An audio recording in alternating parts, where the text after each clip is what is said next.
Hello everyone, welcome back to the channel. Daniel McGuire here, and in today's video I'm going to talk about the do's of UCI, something to help out students to kind of get used to or get acclimated to the campus.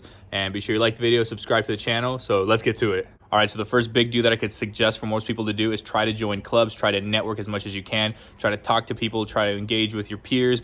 You know, you can only benefit yourself by growing your network, because the more people you know, the more connections you build, and that could help you later on with an internship or maybe a full-time job once you graduate. So go to all the club meetings that you can, try to engage with professors, try to talk to peers. Maybe one of them are leaving an internship and they can refer you. That's what happened with me, so it could definitely happen for a lot of people, but definitely try to network, go to different clubs, try to join different student organizations, try to join as much as you can without overwhelming yourself, to definitely try and network and build that relationship that you can have with industry professionals later on in your career, because a lot of people that you are going to be working with could be going to the same school as you in the same area. So really just try and network and build a lot of connections while you're in college. That's the one benefit of college, is that you're surrounded by so many people. So try and talk to them and try and build these networks that could last, who knows, a lifetime or a career. All right, so the second do that I could suggest is do go to office hours. Professors are kind of intimidating when they're in the front of the classroom kind of lecturing and everything, but when you do go to their office hours, they're more relaxed, they're more laid back, and they're more engaging. They are people too, you know, so definitely try and talk to them,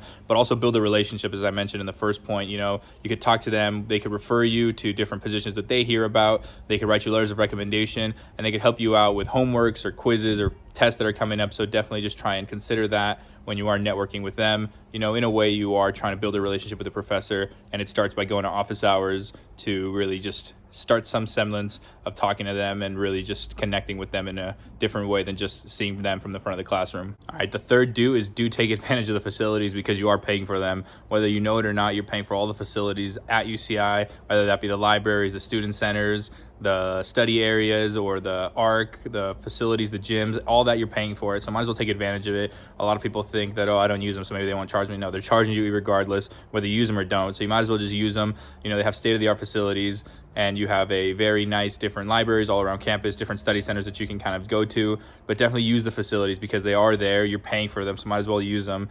You're not going to get discount if you don't use them. You're still going to get charged the full price. So use the facilities, because you are paying for them, and that way you could kind of find what you like to do, where you like to go on campus. But definitely try using as much facilities as you can while you're there, because when you graduate you will no longer have access to them. So use those facilities. All right, so the next big do I've kind of mentioned already in prior videos, but just kind of explore exterior options to UCI housing. UCI is very expensive for what they give you. You can explore other options outside of the Irvine area, and you get a lot more bang for your buck. You get to maybe have a 2 to 3 bedroom house that would normally cost what an apartment costs around UCI. So definitely explore other options, whether that be in Tustin, Santa Ana, Newport even, or even other parts of Irvine. There are cheaper options than living right around the Irvine campus. So definitely consider that. I know that the Irvine campus incentivizes because it's a premium because you live around campus, but just try looking around for other options to save money in the long run. All right, so the last do that I would suggest is do study for finals, you know, especially in high school. And I took a couple of community college courses. The finals really weren't that difficult outside of what you normally expected.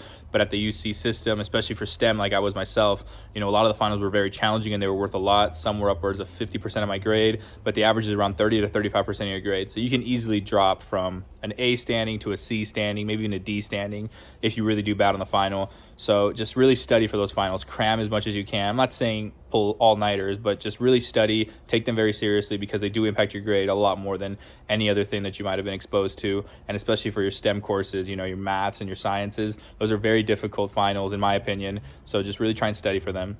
So I hope you found this video informative. Thank you for watching, and make sure you like the video.